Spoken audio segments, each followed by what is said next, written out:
Hi everyone! Because it's December and it has been a while since I've made my ornaments, I thought it would be the perfect time to make a few videos making ornaments.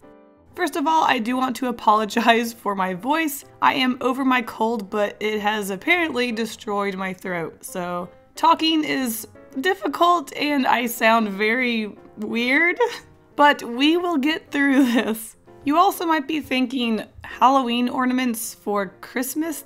That doesn't make any sense. Well, you know what? My Christmas tree is a mismatch of all sorts of crazy things, and I don't really think that Christmas just has to be reindeer and snowmen. I like to make all sorts of crazy ornaments. Plus, when I started making these ornaments years ago, I actually started with making Pokemon ornaments and Animal Crossing ornaments, so the majority of my Christmas tree is actually video game characters. That's also not Christmassy at all. When I decorate my Christmas tree, I just like to fill it with all sorts of things that I like, things that are cute, as long as it's felt and handmade by me.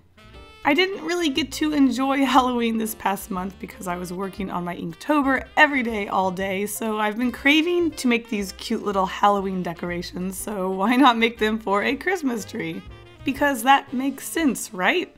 Originally, I was just going to make a simple skull ornament, but then I really wanted to put this snake going through the eyes and around the skull. Plus, when I start to add these extra details to these ornaments, they start to look really cool when they have a lot of detail to them. Also, when I get an idea to do something, I can't stop until I have completed that idea. Another idea that popped up right before I started to make the skull was to make the jaw separated from the base part of the skull. At first I had a black piece of felt connecting them, but I really like when pieces of these ornaments dingle and dangle and are separate.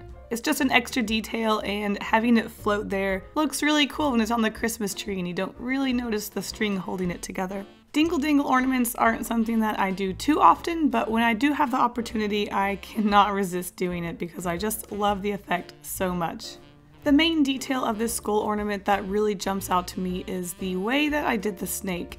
It's very representative of my drawing style, the way it's angular and it turns, and then I also put those little lines to add detail for the scales. It really represents my art, and I'm really happy with the way it turned out. This has to be my favorite ornament of this bunch.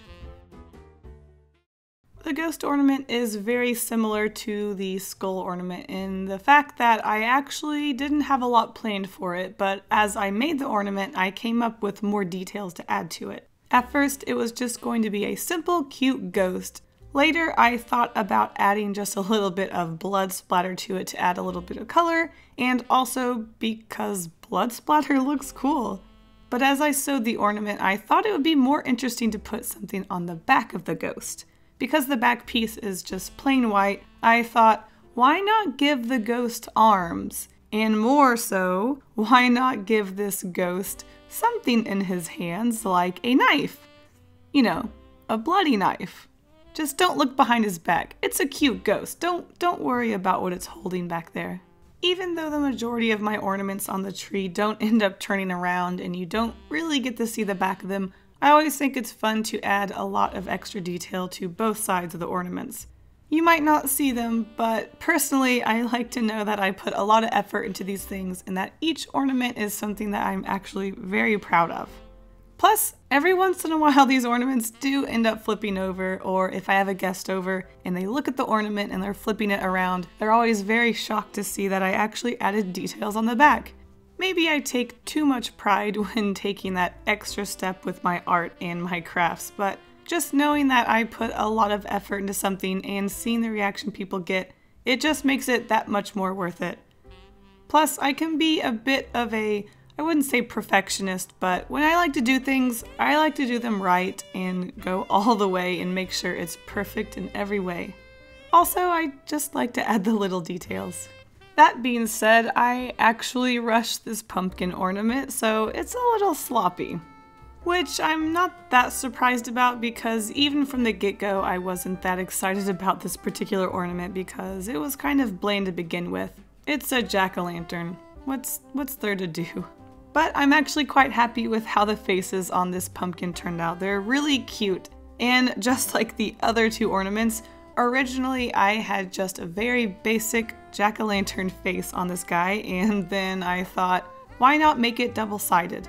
One side will be dark and scary, and it won't be lit up. It will just be the spooky face. And on the other side, there will be a light in it, and it will be a nicer looking face on that side of the pumpkin. There is one trick that I used on all three ornaments.